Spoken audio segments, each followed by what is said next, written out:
द्वितीय अध्याय द्वितीय श्लोक व्याख्यावश शब्दादनुवादम तात्पर्य।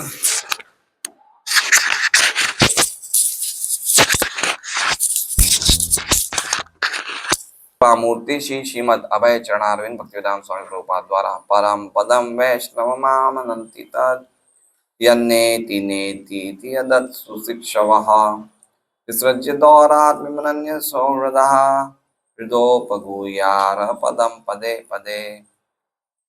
परम परम पदम पदम वैष्णवम भगवान के साथ आमनंती वे जानते हैं तत् वो यत जो नाइति ये नहीं नाइति ये नहीं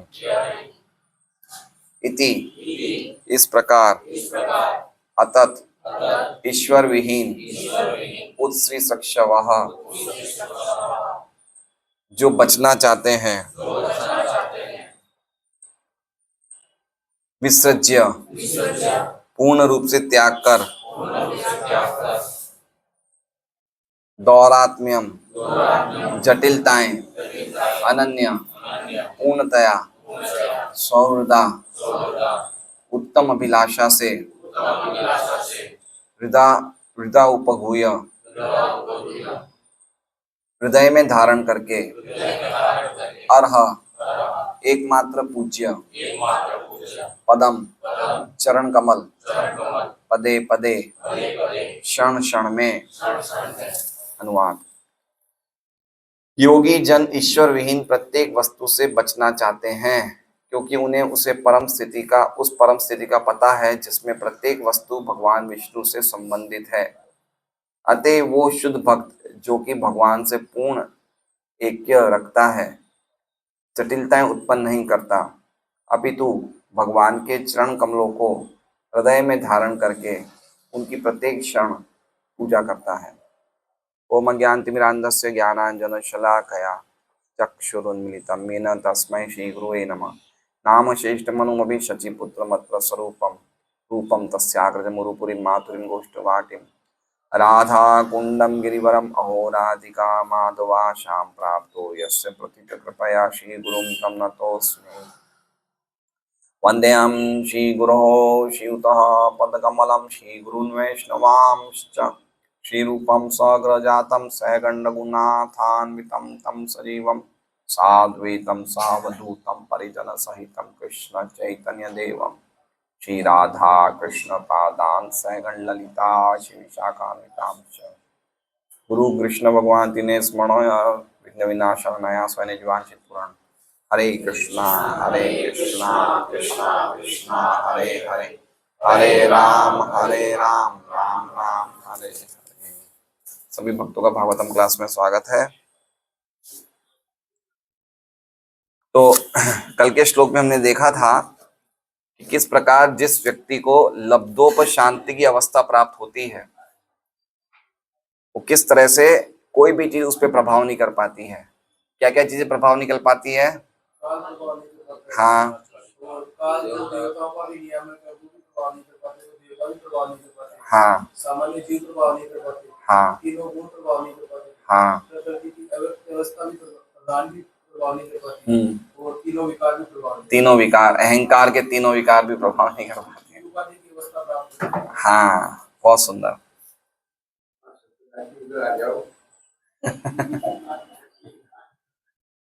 तो किस प्रकार से प्रभाव नहीं कर पाते मतलब उस पे कुछ उनका बिगाड़ नहीं पाते। जैसे मान लीजिए कि हमने देखा दुर्वासा मुनि ने अम्बरीश महाराज को मारने का प्रयास किया लेकिन वो जो उन्होंने जो जिन उत्पन्न किया था असुर जो उत्पन्न किया था वो अम्बरीश महाराज का कुछ नहीं कर पाया है ना। जैसे हम देखते हैं प्रहलाद महाराज हैं इनके पिता ने कितना मारने का प्रयास किया, पहाड़ों से ऊपर गिराया, हाथी के पैर के नीचे सांपों से डसवाया लेकिन उनको कुछ भी असर नहीं किया। तो इस प्रकार से कोई प्रकार के काल रजोगुण देवता उस व्यक्ति को कुछ भी प्रभावित नहीं कर पाते।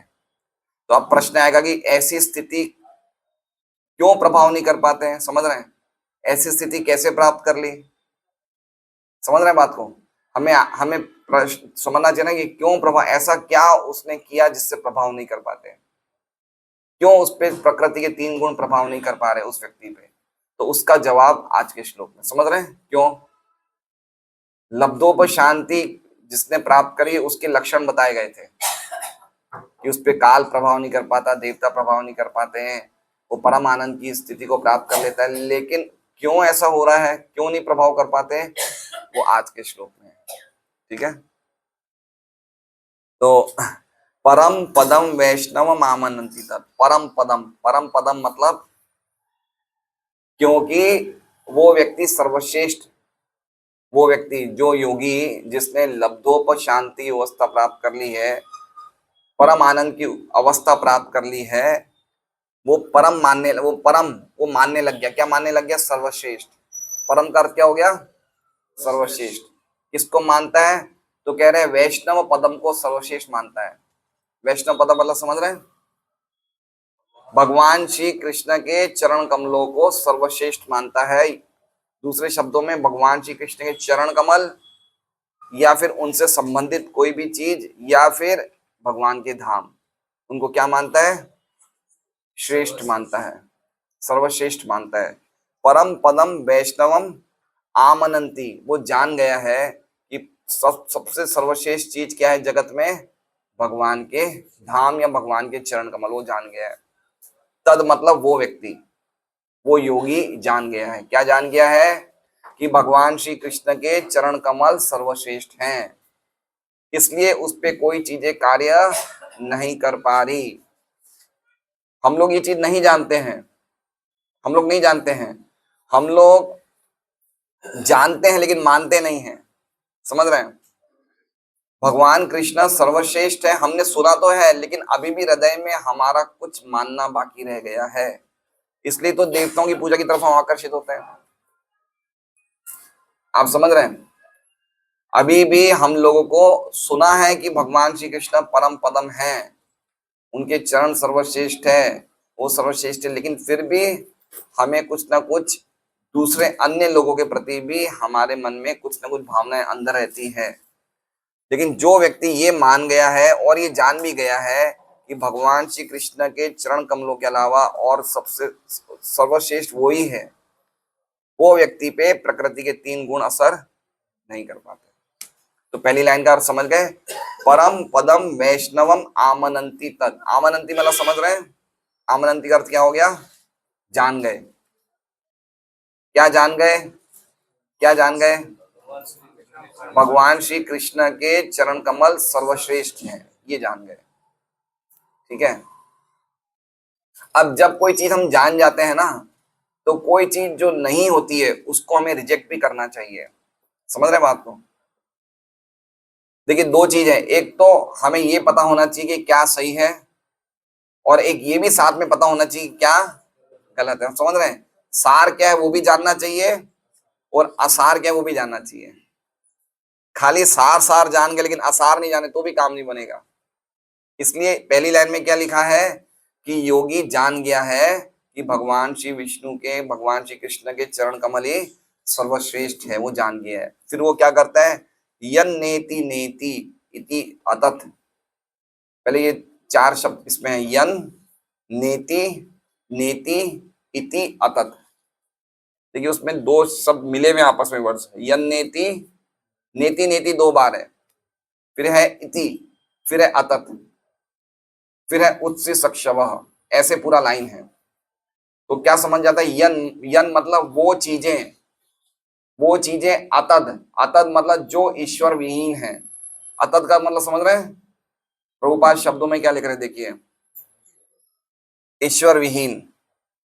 अतत, तत् मतलब हम बोलते हैं ना ओम तत्सत। ओम तत्सत का अर्थ क्या है? क्या है ओम तत्सत का अर्थ? भगवान। ओम तत्सत मतलब हम भगवान को संबोधन करते हैं ओम तत्सत बोल के, मतलब तत् मतलब भगवान, तो अतत मतलब जो भगवान नहीं है। समझ रहे? अतत का अर्थ जो भगवान नहीं है, ईश्वर विहीन। ईश्वर विहीन मतलब वो ईश्वर नहीं है, वो ईश्वर विहीन है। तो क्या करते हैं? यन, यन मतलब वो चीजें जो ईश्वर विहीन है उसको क्या करते हैं? नेति नेति इति। नेति का मतलब ये नहीं है, वापस नेति का मतलब ये नहीं है, इति मतलब इस प्रकार समझ गए। समझ रहे हैं? जैसे मान लीजिए कि हरिकांता माता जी को रसोई में सूजी का हलवा बनाना है, ठीक है, तो ये अपने रसोई में घुसते हैं, तो रसोई में सूजी पड़ा है, सूजी का आटा, लेकिन सूजी के आटे के डब्बे के पास पास गेहूं का आटा भी पड़ा है, ज्वार का आटा भी पड़ा है, मक्के का भी पड़ा है, बाजरे का पड़ा है। तो मक्के के आटे को देख के क्या बोलेंगे? नेति, ये नहीं है। ज्वार के आटे को बोलेंगे, क्या बोलेंगे? नेति, ये नहीं है। इन्हें क्या चाहिए? सूजी का आटा चाहिए। तो क्यों उनको क्यों नेति नेति बोला? क्योंकि इन्हें पता है सूजी का आटा कैसा होता है, इसलिए उन्होंने उन चीजों को रिजेक्ट कर दिया। इन्हें क्या बनाना है? सूजी का आटा। तो इन्होंने वो चीजों को रिजेक्ट कर दिया जो सूजी नहीं है। समझ रहे बात को? तो उसी प्रकार से जो ऐसे योगी जिन्होंने लब्धों पर शांति की स्थिति प्राप्त कर ली है, जिन पे काल वाल कोई प्रभाव नहीं कर रहा है, उन्होंने सबसे सर्वश्रेष्ठ चीज स्वीकार कर ली। वो क्या है? भगवान के चरण कमल। अब जो चीजें वो नहीं है उन सबको क्या कर रहे हैं? रिजेक्ट कर दिया। यन नेति नेति, ये नेति नेति शब्द बहुत बार आएगा। ये योगी जन होते हैं, ज्ञानी होते हैं, वो नेति नेति, जो चीज जड़ होती है उसको काट देते हैं, चेतन को स्वीकार करते हैं। जो चीज परमात्मा से संबंधित नहीं है उसको नेति नेति रिजेक्ट कर देते हैं। समझ गए? ये यन नेति नेति इति अतत। अतत का मतलब समझ गए? जो भगवान नहीं है, ईश्वर विहीन प्रत्येक वस्तु को त्यागते हैं, लेकिन क्या क्या त्याग कर नहीं पाते। देखिए क्या लिखा हुआ है? उत्सिसक्षवः। उत्सिसक्षव मतलब उनकी त्यागने की इच्छा है लेकिन त्याग नहीं कर पा रहे हैं। समझ रहे हैं बात को? बचना चाहते हैं। समझ रहे हैं? जैसे मान लीजिए जो व्यक्ति बहुत ही ऊंची अवस्था में पहुंच गया है भक्ति में, आध्यात्म में, वो जान रहा है कि ये शरीर, ये सब चीजें जो मुझे मिली है, ये सब चीजें तो नेति नेति है, इसकी क्या जरूरत है, ये तो अतत है ना। लेकिन अब वो क्या है कि त्याग करने की इच्छा है लेकिन त्याग नहीं कर पाए, तो क्या करते हैं? उन चीजों को भगवान की सेवा में लगा देते। भाई अब मिल गई, क्या करें? त्याग कर नहीं पा रहे। घर है, घर को त्याग कर सकते हैं क्या? हमें रहना पड़ता है घर में, तो चलो ठीक है, घर में जो भी है, घर की चीजों को भगवान की सेवा में लगा दो। परिवार वाले हैं, बीवी है, बच्चे, क्या करें? भगवान की सेवा में लगा दो, क्योंकि वो त्याग नहीं कर पा रहे। समझ तो गए कि ईश्वर विहीन है सब चीजें।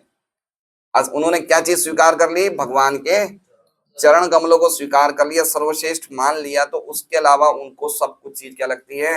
यन नेति नेति इति अतत। और फिर क्या लिखा हुआ है? उत्सिसक्षव। उत्सिसक्षव का अर्थ देखिए क्या लिखा हुआ है? जो बचना चाहते हैं। किन चीजों से बचना चाहते हैं?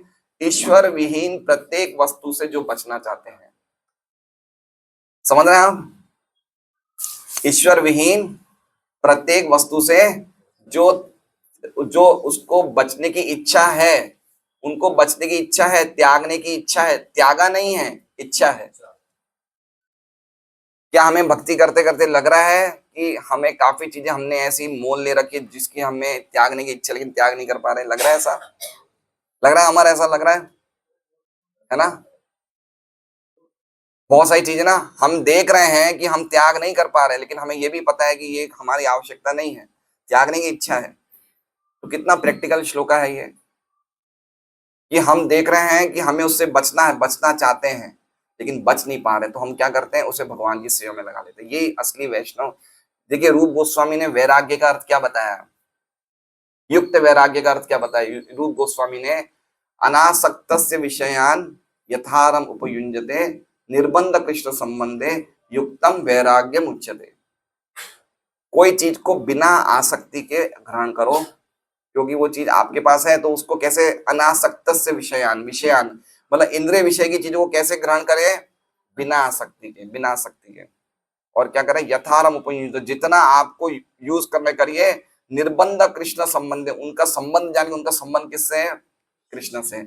ऐसा व्यक्ति वो कृष्ण की सेवा में लगाता है, उसको वैरागी कहा जाता है। युक्तम वैराग्यम उच्यते। उसका वैराग्य क्या? वो बिल्कुल युक्त है, चीज को छोड़ना नहीं है, उसका कुछ तो संबंध है ना भगवान से, तो उसको भगवान की सेवा में, लेकिन कैसे लगाना है? बिना आसक्त हुए। जैसे मान लीजिए कि सत्यराज प्रभु को एक गाड़ी से बड़ी आ सकती है। किससे आ सकती है? अब इन्होंने ले ली 10 लाख की गाड़ी खरीदी, किससे आ सकती है? गाड़ी से। अब ये क्या कर रहा है कि गाड़ी मैंने इसलिए खरीदी कि मुझे तो मंदिर से किनको लाना है? महाराज औरों को लाना है, लेकिन इसलिए नहीं खरीदी इन्होंने गाड़ी। समझ रहे हैं? गाड़ी किससे खरीदी? क्योंकि इनको गाड़ी से आ सकती थी। लेकिन जो व्यक्ति के बिना आसक्त हुए गाड़ी को मिल जाती है, उसे स्वीकार कर लेता है, इसका पर्पस क्या? भाई अब चलो गाड़ी मिल गई है तो चलो इसको भक्तों की सेवा में लगा दूं। तो उच्च शिक्षा का अर्थ हो गया, समझ गए? ये अतत उच्च शिक्षा, ये दो शब्द बहुत इंपॉर्टेंट है। ईश्वरहीन प्रत्येक वस्तु का स्नेह भाव, उसके प्रति स्नेह भाव को त्याग कर दिए। उस चीज को त्याग नहीं करना है, उसके प्रति जो हमारा स्नेह भाव है ना, उसको त्याग करना है। समझ रहे? स्नेह भाव मतलब हमारे अटैचमेंट को त्यागना है। वो चीज तो काम आ सकती है ना, कुछ तो काम आ ही सकती है, इसलिए स्नेह भाव को, अटैचमेंट को त्यागना है। इसका मतलब हो गया उत्सृ सक्षव। आगे क्या कह रहे हैं? वो व्यक्ति क्या करते हैं? विसृज्य दौरात्म्यम। विसृज्य मतलब, सृज्य मतलब त्यागना, और विसृज्य मतलब अच्छी तरह त्यागना। क्या त्याग देते हैं? दौरात्म्यम। दौरात्म्यम मतलब जटिलताएं। हमारे जीवन में जटिलताएं हैं, कितनी है? जटिलताएं हैं। अब देखिए जटिलता का अर्थ क्या है? जटिलता मतलब, जटिलता कहाँ उत्पन्न होती है बताइए? सबसे पहले जटिलताएं कहाँ उत्पन्न होती है?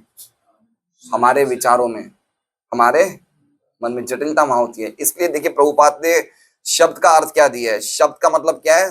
दौरात्म्यम। दौरात्म्यम ने जिसका मन दूर है, दुरात्मन। दुरात्मन से शब्द है दौरात्म्यम। दुरात्मन मतलब समझ रहे हैं? जिसका मन दूषित है, जिसकी चेतना दूषित है। तो दूषित चेतना में, दूषित मन में क्या उत्पन्न होती है? जटिलताएं। इसलिए देखिए उन्होंने दौरात्म्यम का सीधा दूषित मन नहीं दिया, क्या लिखा है? जटिलताएं लिखा है ना? तो जब व्यक्ति की चेतना दूषित होती है, मन दूषित होता है, तो उसमें क्या उत्पन्न होती है? जटिलताएं, है ना? जैसे एक जटिलता, प्रभुपाद तात्पर्य में लेकिन अलग अलग जटिलताएं बताएंगे, कितनी जटिलताएं हमारे दिमाग में घूम रही है ना? हमारा जीवन का लक्ष्य क्लियर नहीं, ये भी तो जटिलता है ना? हमारा जीवन का कोई गोल ही नहीं है, ये क्या जटिलता नहीं है? ये भी जटिलता है ना? तो प्रभु एक जटिलता क्या है? देह, शरीर, पत्नी, बच्चे, घर, इन चीजों में आत्मबुद्धि करना, ये जटिलता है। समझ रहे हैं? ये शरीर, ये बीवी, ये घर, ये बच्चे किसके हैं? आत्मबुद्धि, ये मेरे हैं। ये क्या है? एक जटिलता का उदाहरण है ये। अपना मानना, क्या मानना? सौदिक प्रभु थोड़ा आगे आ जाइए, पीछे थोड़ी।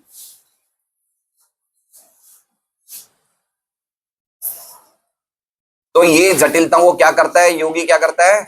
विसर्ज्य, पूरी तरह से त्याग देता है, पूर्णतया त्याग कर देता है।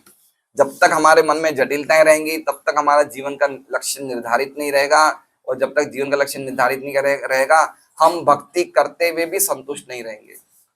हम भक्ति कर रहे हैं, 16 माला कर रहे हैं, लेकिन लक्ष्य निर्धारित नहीं है। साधन कर रहे हैं लेकिन साध्य नहीं पता, हम क्लियर नहीं है। क्यों? क्योंकि मन में जटिलताएं हैं। तो जो व्यक्ति इतनी ऊंची अवस्था में पहुंचने वाला व्यक्ति विसृज्य दौरात्म्यम, सभी प्रकार की जटिलताओं को पूर्णतया त्याग देता है।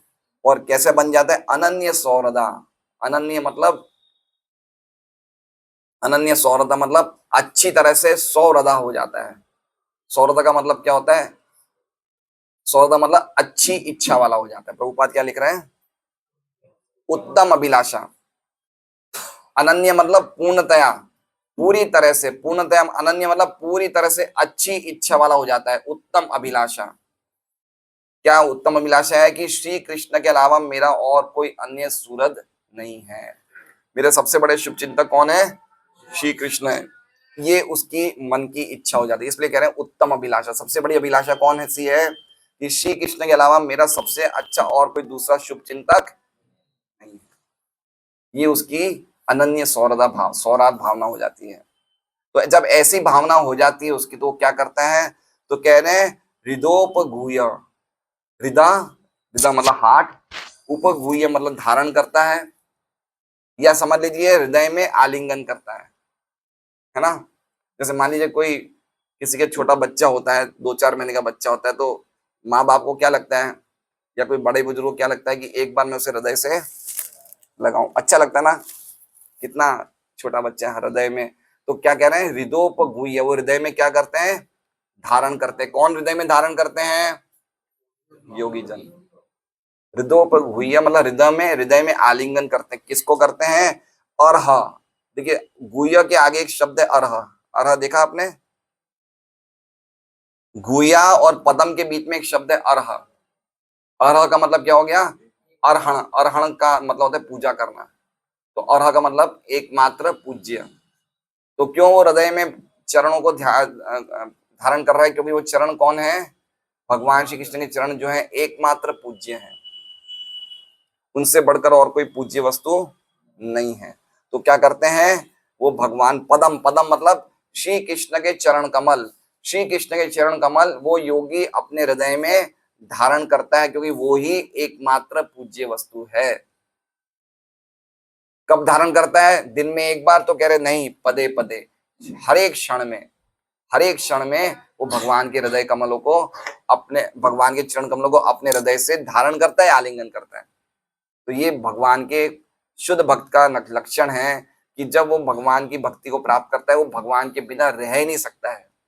वो हर क्षण भगवान के चरण कमलों को अपने हृदय में धारण करेगा, या फिर भगवान के विस्मरण के बिना वो एक क्षण भी नहीं रह सकता। इसलिए कह रहे हैं पदे पदे, हर क्षण भगवान के हृदयों को अपने, अब भगवान के चरण को अपने हृदय में धारण करता है। कितना सुंदर श्लोक है, देखिए, है ना। पॉइंट समझ रहे हैं बात को। अगर हमने सार ग्रहण कर लिया है तो असार को भी हमें हटा देना चाहिए। जैसे मान लीजिए कि अगर अगर दो दालें एक जैसी होती है ना, शायद अरहर की दाल और मूंग की दाल, चने की, अरहर की, अगर हमें बनाना है कुछ चने की चीज बनानी है और हम वो अरहर की लगा दे तो गड़बड़ हो जाएगा ना। तो दोनों का हमें पता चलना चाहिए क्या सही है क्या अलग है। तो इसलिए इसमें बताया है कि जो व्यक्ति भगवान को धारण कर लेता है, भगवान को सर्वश्रेष्ठ मानता है, वो फिर ईश्वर विहीन चीजों को नेति नेति करके उनसे अपनी, अपना क्या कहते हैं, जो उसका जो एक अटैचमेंट है उसको त्याग देता है। त्यागने की इच्छा पूरी है तो उससे क्या है, स्नेह का जो भाव है वो त्याग देता है और उस चीज को कहाँ लगाता है, भगवान की सेवा में। और क्या चीज को, अपनी जटिलताएं, जो मन में उसकी जटिलताएं हैं, जिसकी एक जटिलता है कि देह आदि चीजों में आत्म बुद्धि मानना कि ये मेरी चीजें, वो सब जटिलताएं मन में से हटा देता है, पूरी तरह से त्याग कर देता है और अनन्य सौरदा वाला बन जाता है कि मेरी उत्तम अभिलाषा यही है कि श्री कृष्ण के अलावा मेरा कोई सच्चा शुभ चिंतक नहीं है। और इस भावना को लेके वो क्या करता है, भगवान के चरण कमल अपने हृदय में हर क्षण आलिंगन करता है, धारण करता है। कितना अद्भुत श्लोक है ये। कि प्रभुपाद ने ये श्लोक काफी जगह बीच बीच में ये प्रभुपाद इसका कोट करते हैं। तो अब ये श्लोक एक बार हम पढ़ेंगे, पढ़ के बहुत अच्छा लगेगा, है ना। आज मैं जब सुबह सुबह जप कर रहा था तो ये श्लोक का थोड़ा सा मैं चिंतन कर रहा था, तो मेरे जप में मुझे बहुत अच्छा लगा। हृदयोपगूह्य कि भगवान के चरण कमल मैं अपने हृदय में धारण कर रहा हूँ। बहुत ही सुंदर श्लोक है, अद्भुत श्लोक है। यन नेति नेति इति अदत्, जो चीज ईश्वरवीन है उस प्रत्येक वस्तु से अपना स्नेह भाव त्याग करना। यन नेति नेति, ये नहीं है, ये नहीं है ना। जब सांख्य योगी होते हैं यही कहते हैं, 24 तत्व होते हैं ना, यन नेति नेति नेति, ये नहीं है, ये चेतन नहीं, ये चेतन, 25 आत्मा, ये चेतन है।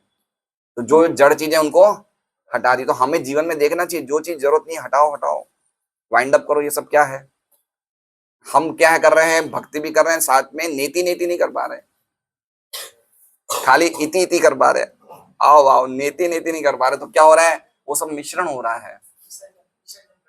विसर्ज्य दौरात्म्यम, हमारी जटिलताएं हम त्याग नहीं कर पा रहे। तो भक्ति कर रहे हैं लेकिन जटिलताएं त्याग नहीं कर पा रहे। तो कितना प्रैक्टिकल श्लोक है, हमारी जटिलताएं भी त्याग करें, साथ साथ में जो चीजें हमारे काम की नहीं है उनसे हमारी आसक्ति छोड़ें, तो ही भगवान के हृदय चरण को हम हृदय में लगा पाएंगे। ये तो नहीं लगा पाएंगे हम, चाहे हम कितना ही हम लोग माला कर रहे हैं, जप कर रहे हैं, लेकिन जब तक ऐसी गंभीरता नहीं आएगी तब तक हमें पता नहीं चलेगा। इसलिए ये श्लोक बहुत इंपॉर्टेंट है। अगर हम ढंग से महामंत्र का जप करेंगे, कृष्णा कृष्णा कृष्णा हरे हरे, हरे राम राम राम हरे हरे। सब कुछ हमारी बुद्धि पे आश्रित है। बुद्धि शुद्ध नहीं होगी, मन सही नहीं बनेगा तो ये चीजें दिमाग में नहीं आएगी।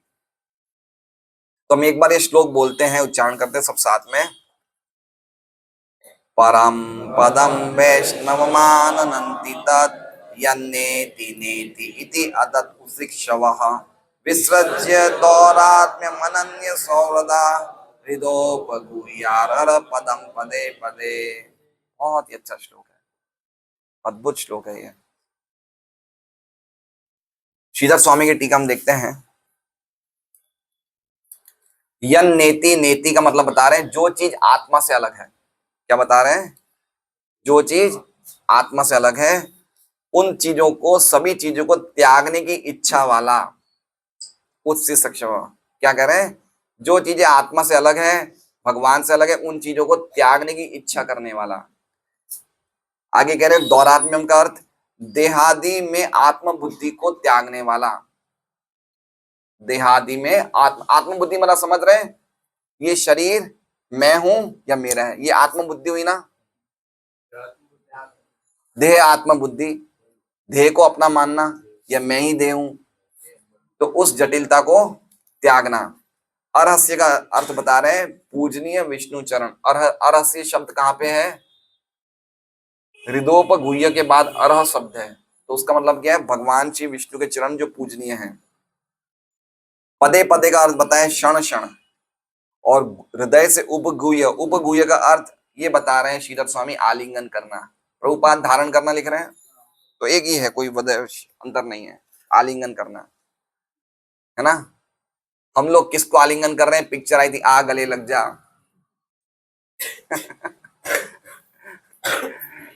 हम बड़े हैं आलिंगन करने में, हम बड़े होशियार हैं, लेकिन हमें किसे आलिंगन करना है? भगवान के चरण कमलों को। कभी मन में भावना है कि चरण को आलिंगन किया जाए? भगवान के चरण कितने सॉफ्ट है पता है आपको, है ना। कालिया नाग की पत्नी जो है, जब भगवान कालिया नाग के सिर पे नृत्य करते हैं, तो कालिया नाग की पत्नियां थी कालिया की, उन्होंने बहुत सुंदर एक प्रार्थना करी। क्या बोले? कस्यानुभावश्च न देव विद्महे तवांघ्रिणेणु स्पर्शाधिकार यद्वांचया श्रीललनाचरत् तपो विहाय कामा सुचिरं धृतव्रता। ये कस्यानुभावश्च न देव विद्महे, हे भगवान हम नहीं जानते कालिया ने कौन सी तपस्या करी है, इसने कौन सा पुण्य किया है। तवांग्री रेणु स्पर्शाधिकार, आपके जो अंग्री है, आपके चरण के रेणु को स्पर्श करे ऐसा अधिकार इसको कैसे मिला? ये हमें समझ में नहीं आ रहा है। यद वांछया श्री ललना चरत तपो, जिसकी इच्छा करने से साक्षात लक्ष्मी जो ललना चरत, ललना मतलब स्त्रियों में सर्वश्रेष्ठ है, चरत तपो, उसने इतनी जबरदस्त तपस्याएं करी, सुचिरम धृतव्रता, बड़ी बड़ी धृत बड़े बड़े व्रत को पालन किया, तो भी लक्ष्मी को भी वो चरण नहीं मिले जो चरण इस कालिया के सिर पे रख दिए। तो भगवान के चरणों का हमें आइडिया नहीं है कितने हैं। आज मैंने पढ़ा बलराम जी जाते हैं वहां पे, होता यह है कि साम भगवान के बेटे, क्या नाम क्या था? साम। भगवान के बेटे लक्ष्मणा का स्वयंवर हुआ था। लक्ष्मणा कौन है? दुर्योधन की बेटी। लक्ष्मणा का स्वयंवर हुआ तो साम भी गया था, तो साम ने भगवान के बेटे लक्ष्मणा को किडनैप कर लिया। लक्ष्मणा नहीं चाहती थी साम को, साम ने क्या कर लिया? क्षत्रिय में होता है ये सब, अधर्म नहीं है ये चीज, हम नहीं करेंगे, हम नहीं कर सकते, क्षत्रियों के लिए जायज है। तो साम ने किडनैप कर लिया, तो यहाँ पे सब कौरव और जो भी आए सबने नक्की किया। भीष्म ने कहा कि देखो भाई, ये साम ने अपनी लक्ष्मणा का हाथ पकड़ लिया है, तो अब शादी तो इससे करवानी पड़ेगी, क्योंकि जो सिस्टम ये वैदिक सिस्टम की, अगर कोई व्यक्ति पराया मर्द कोई स्त्री का हाथ पकड़ ले तो अब उसको शादी तो इससे करानी पड़ेगी, लेकिन इसे मारना मत तुम लोग, इसे चुपचाप पकड़ के रख लो अपने पास। तो कर्ण, दुर्योधन, भीष्म और भी 2-3 महारथी थे, 6 जने साम के पीछे भागते। साम किसको लेके भाग रहा है? लक्ष्मणा को। और साम को, ये 6 जने जा रहे हैं, साम ने 6 को ठिकाने लगा दिया। इतने शक्तिशाली थे साम, भगवान का बेटा। भगवान के बेटों में किसी में भी भगवान से कम गुण नहीं थे, सब गुणों में भगवान के बराबर थे। तो इन 6 ने देख लिया कि शाम को अकेले ही रहा पाना मुश्किल है, तो 6 के 6 ही टूट पड़े शाम पे। एक साथ वार किया शाम पे, तो शाम को पकड़ लिया, बड़ी मुश्किल से पकड़ा। नारद जी ने यहाँ पे द्वारका में बात बोल दी यादव को कि अपने सांप को पकड़ लिया। सब सब यदुओं ने अपना अपने शस्त्र उठा लिए, बोले हम तो चले लड़ाई करने, अभी हम देखते कुरुओं की क्या हिम्मत है जो हमारे बेटे को पकड़ लिया। जितने में बलराम जी है, बलराम जी के मन में हमेशा सॉफ्ट कॉर्नर है। दुर्योधन धृतराष्ट्र के बलराम जी मन में सॉफ्ट कॉर्नर। बलराम जी बोले देखो भाई, आपस में कुरु और वृष्णियों को झगड़ा नहीं करना चाहिए, तो मैं इनको समझाता हूँ, मान जाएंगे, आप चिंता मत करो। बलराम जी जाते हैं, उद्धव जी को बलराम जी बोलते हैं कि जाओ उन्हें बोलो कि मैं आया हूँ, हस्तिनापुर के बाहर बगीचे में बैठ जाते हैं अपना कैंप लगा के। उद्धव जी जाते हैं, धृतराष्ट्र को भीष्म को सब पूजा करने के लिए बलराम जी की आते हैं, पूरी पूजनीय पूजा करते हैं बलराम जी बहुत अच्छी तरह। बलराम जी ने बोला कि देखो भाई सब कुशल मंगल है, बोले हाँ सब कुशल मंगल है। बोले कि देखो राजा उग्रसेन सब आज की तारीख में सबसे बड़े राजा हैं, उनका आदेश है कि शाम को तुरंत छोड़ दिया जाए, लक्ष्मणा को दे दिया जाए, लेट मत करना। तो कौरव पता है क्या बोले? बोले ये जूते कब से सिर पे चढ़ने लग गए? यदु यदु कौन है? ये सब जूते हैं, हमारे पैरों के जूते सिर पे चढ़ के बात कर रहे हैं। आज हमने इनको सब कुछ दिया, इनकी इतनी जरूरत है कि हमें आदेश दे रहे हैं। ये बोल के वो चले गए, कहाँ चले गए? हस्तिनापुर चले गए, वापस अपने शहर लौट गए, क्योंकि ये हस्तिनापुर में घुसे नहीं थे, बाहर भारी तंबू लगाया था इन्होंने। तो बलराम जी को बड़ा क्रोध आया, बोले इनकी इतनी जरूरत है? बोले वो कृष्ण जिनके चरण कमल की रज ब्रह्मा शिव, यहाँ तक कि मैं, यहाँ तक कि लक्ष्मी भी चाहते हैं कि हमारे मुकुट पे रहे, उस कृष्ण के लिए ये बोल रहे हैं। ये बोले मैं तो आज छोड़ूंगा नहीं इन्हें। तो बलराम जी ने अपना क्या किया, हल लिया, उसको साइज बड़ा हो गया और उसके अग्र हिस्से से पूरे हस्तिनापुर को खींचने लगे और गंगा जी को बोला कि एक भी नहीं बचेगा, खाली शाम को छोड़ के सबको डुबा देना। तो ऐसे खींचने लग गए, तो सबके सब भागे भागे आए शाम को, और लक्ष्मणा को लेके आए दुर्योधन। बोले आप परम भगवान है, हम आपके प्रभाव को नहीं जानते, ये लीजिए। और उसमें साथ में दुर्योधन ने दहेज दिया, 1200 तो हाथी दिए। एक हाथी की उम्र थी 60 साल की, कितने हाथी दिए? 1,20,000 घोड़े दिए, 6,000 सोने के रथ दिए, और 1,000 दासियां दी, जिनके गले में क्या थे? सोने के लॉकेट थे। सोना तो आजकल बड़ा महंगा हो गया। मैं किस बात पे कह रहा हूं कि भगवान के चरण कमलों की इतनी महिमा है ना। गोपियां क्या कहती है कि हमें आपके चरण कमल अपने वक्ष में रखने में भी बहुत वो होता है, संकोच होता है कि आपके चरण कमलों को कुछ चोट ना पहुंच जाए। तो फिर आप तो नंगे पैर जा रहे हैं गौचारण करते, तो कितना आपको कष्ट होता होगा। तो पॉइंट समझ रहे हैं बात को? तो ये व्यक्ति, जो व्यक्तियों ने, जिन्होंने ये चीजें अपना ली, क्या चीजें अपना ली? सभी जटिलताओं को त्याग कर दिया, सभी प्रकार की जो नीति उन चीजों में अपना एक स्नेह का भाव त्याग कर दिया। और जो व्यक्ति कृष्ण को पूरी तरह से सर्वश्रेष्ठ मानता है, वो ही भगवान के चरण कमलों का आलिंगन कर सकता है हर क्षण, पदम पदम। विश्वनाथ चक्रवर्ती ठाकुर की टीका तुम पढ़ते हैं, कैसा है आज का श्लोक ना? अद्भुत श्लोक है ये। विश्वनाथ चक्रवर्ती ठाकुर की टीका कहाँ है?